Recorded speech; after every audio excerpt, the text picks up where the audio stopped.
Salut, c'est Adam. Il s'agit de l'histoire d'une fille qui a souffert de la perte de son père et a rencontré son frère, qui s'est avéré mentalement instable, ce qui a eu un impact très négatif sur elle. Vous pouvez vous abonner à la chaîne après avoir regardé, cela nous aide beaucoup à réaliser le contenu.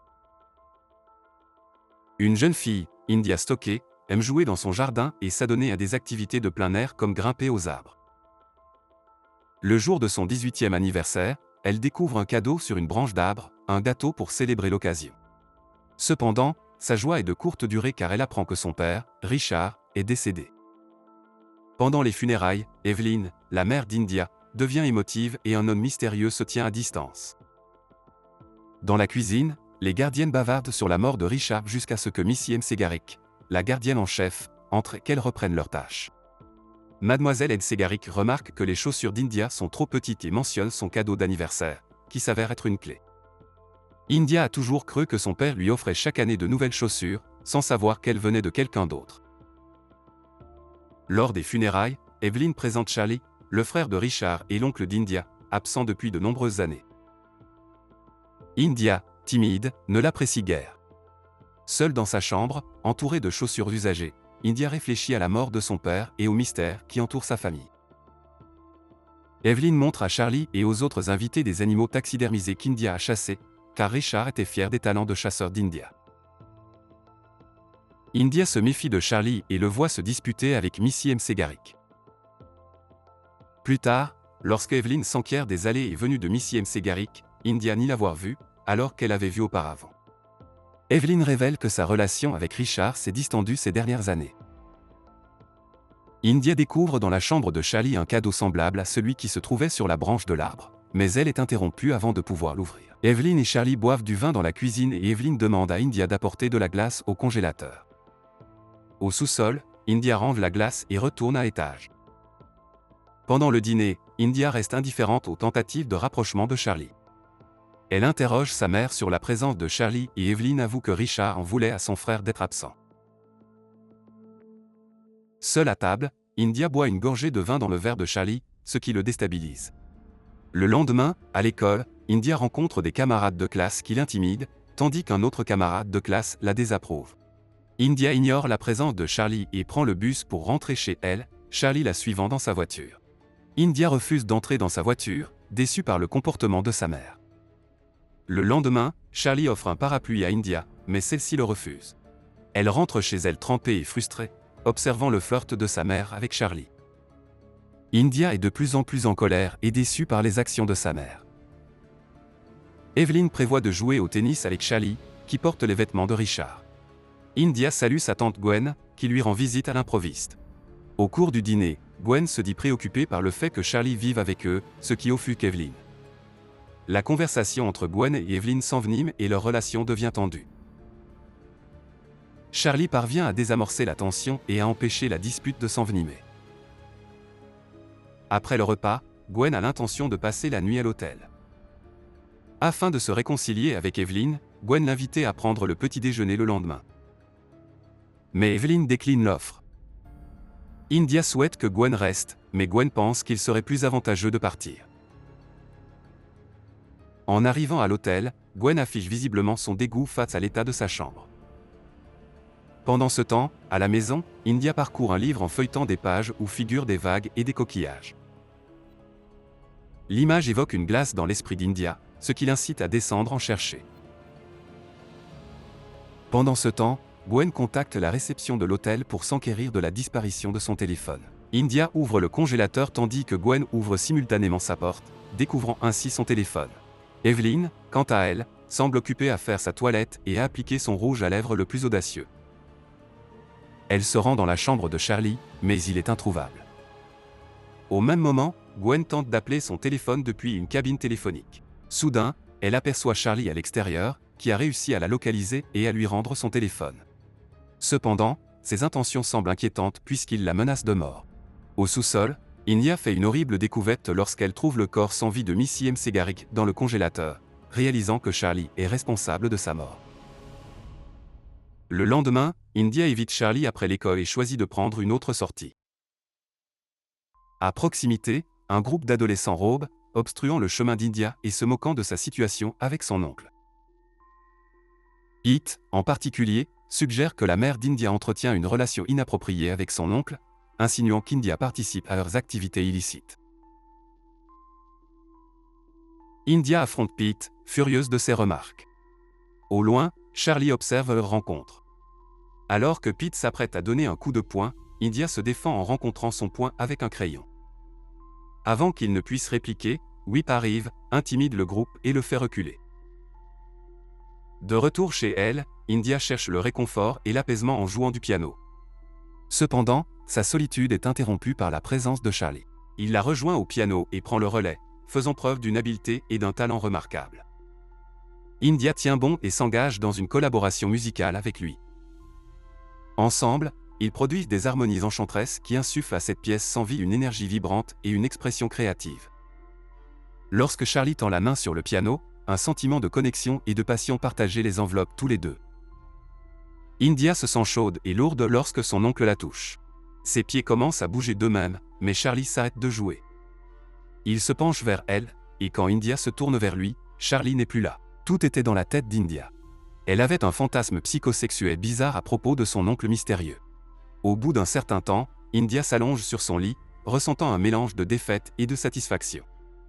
Elle descend les escaliers pour écouter subrepticement Evelyn et Charlie. Bien que Charlie remarque India, il choisit de ne pas tenir compte de sa présence. Charlie et Evelyn se livrent à une conversation taquine, échangeant des regards séduisants. Ils finissent par s'élancer sur la piste de danse et se déplacent ensemble dans un rythme gracieux. La soirée se termine par un baiser passionné. Dehors, India voit Charlie tripoter la poitrine de sa mère. Charlie sait qu'India les a observés et il la voit s'enfuir. India se retrouve dans un quartier inconnu de la ville. Heureusement, elle aperçoit Whip. India l'appelle et les autres motards de Whip s'éloignent pour lui laisser un peu d'intimité. Ils s'enquièrent alors de la destination d'India. Leur voyage les amène à passer devant la voie ferrée. Whip se demande pourquoi India, qui est généralement conservatrice, sort au milieu de la nuit. India a puisé dans un aspect inconnu d'elle-même, un instinct primitif et un désir ardent d'être désirée. India se met à courir et Whip la poursuit. Elle pousse Whip contre un arbre et ils s'embrassent passionnément. Ce moment intense s'arrête brusquement lorsqu'India mord un peu trop fort. La vue du sang enflamme encore plus le désir de Whip, qui s'avance avec force. India tente de lui résister, mais n'y parvient pas. À ce moment-là, Charlie surgit, tenant une ceinture qu'il utilise pour retenir Whip. India donne un violent coup de pied à Whip sous le regard fier de Charlie. De retour à la maison, India se dirige directement vers la salle de bain. Elle enlève ses vêtements souillés, mais aucun lavage ne peut effacer la perte de son innocence. Alors qu'elle se tient sous la douche, les souvenirs de l'incident troublant lui reviennent en mémoire, et elle tente de masquer ses pleurs par le bruit de l'eau qui coule. Dans un moment de distraction, India a été maîtrisée par Whip, et Charlie a fini par le tuer. Le poids des événements traumatisants est encore visible dans ses larmes. Cependant, le souvenir de la mort de Whip déclenche en elle un sentiment troublant, qui l'amène à éprouver une sensation confuse qui aboutit finalement à une réaction physique inhabituelle. Au bout d'un certain temps, India s'approche de la chambre de sa mère, Evelyn, en quête de réconfort. Lorsqu'Evelyn refuse de lui brosser les cheveux, India lui propose de le faire à sa place. Au cours de cette interaction, India révèle qu'elle a vu Evelyn et Charlie s'embrasser un peu plus tôt, une révélation qui surprend Evelyn car elle n'était pas consciente de la présence d'India. India se dit qu'elle a peut-être hérité de la sournoiserie de son père, qui lui a appris à être prudente et à prendre des décisions calculées, même si elles impliquent des actes répréhensibles. Un autre jour, alors qu'elle se trouve dans le bureau de son père, India découvre un tiroir fermé à clé et, à l'aide d'une clé qu'on lui a donnée, elle l'ouvre. À l'intérieur, elle trouve un pistolet et une boîte remplie de vieilles photos de Richard, Charlie et de leur plus jeune frère, Jonathan. Remarquant que Jonathan n'apparaît pas sur les photos plus récentes, India est intriguée. Elle tombe sur une autre boîte contenant des lettres qui lui sont adressées, toutes écrites par Charlie. Les lettres décrivent l'obsession de Charlie à l'égard d'India, mais celle-ci ne s'en émeut pas et se trouve plutôt fascinée par les récits et les expériences de son oncle. En montant les escaliers avec les lettres, elle en fait tomber quelques-unes par accident et les ramasse. C'est alors qu'elle remarque l'adresse de l'expéditeur mentionné au dos, révélant qu'il s'agit de l'Institut Crawford, un hôpital psychiatrique. Malgré cette révélation, India décide de ne pas appeler immédiatement le bureau du shérif. Lorsqu'elle aperçoit Charlie à l'extérieur, apparemment satisfait et tenant des cisailles, elle hésite et raccroche le téléphone pour des raisons qui ne sont pas encore claires. India confronte Charlie à la porte, l'incitant à partir avant qu'Evelyn ne se réveille. Charlie exprime son désir de partager ce qui est arrivé à Richard, mais la curiosité d'India réside dans la découverte de plus d'informations sur Jonathan. Il y a des années, lorsque Jonathan apprenait tout juste à monter des escaliers, l'attention inébranlable de Richard était dirigée vers lui, laissant Charlie se sentir négligé. Un jour fatidique d'été, en jouant avec Jonathan, Charlie l'a vu glisser dans une fosse de sable. Au lieu d'offrir de l'aide, Charlie a choisi d'enterrer son frère vivant en utilisant le château de sable qu'il avait construit. Depuis lors, Charlie avait été interné dans un établissement mental. Un jour, Richard a rendu visite à Charlie, qui était sur le point d'être libéré. En rentrant chez eux, Richard s'est arrêté devant une décapotable, un cadeau pour Charlie. Il avait également préparé tout ce dont Charlie avait besoin pour commencer une nouvelle vie à New York. Charlie était submergé d'émotions, versant des larmes, tandis que Richard précisait que l'Inde et sa famille devaient rester loin de Charlie. Cette révélation a poussé Charlie à s'éloigner en vomissant près de la rivière. À son retour, il semblait différent, émanant d'une aura sinistre et portant une pierre tranchante, qu'il a finalement utilisée pour tuer Richard. Enragé, India gifle Charlie et lui demande des explications sur son retour après toutes ces années. Le jour de ses 18 ans, Charlie ne pouvait plus attendre. Il avait fait tout ce qu'il avait fait pour être avec elle. S'agenouillant devant India, il lui offre un cadeau, une paire de talons symbolisant sa transition vers l'âge adulte. Charlie implore India de l'accompagner à New York, ce à quoi elle accepte volontiers. Cependant, alors que Charlie est sur le point de toucher sa joue, il remarque qu'Evelyn les observe. Le regard d'Evelyn se pose sur les nouvelles chaussures d'India, et elle s'excuse avant de quitter la pièce. La nuit tombe, et Evelyn se demande pourquoi les couples ont des enfants. Croyant que la descendance sert à rajeunir une relation, une toile vierge sur laquelle les rêves peuvent être peints. Cependant, Evelyn ne voit pas India de cette manière, elle méprise sa fille et souhaite son échec. Evelyn quitte la salle à manger et invite Charlie dans sa chambre, demandant à India de préparer ses affaires car ils partiront bientôt.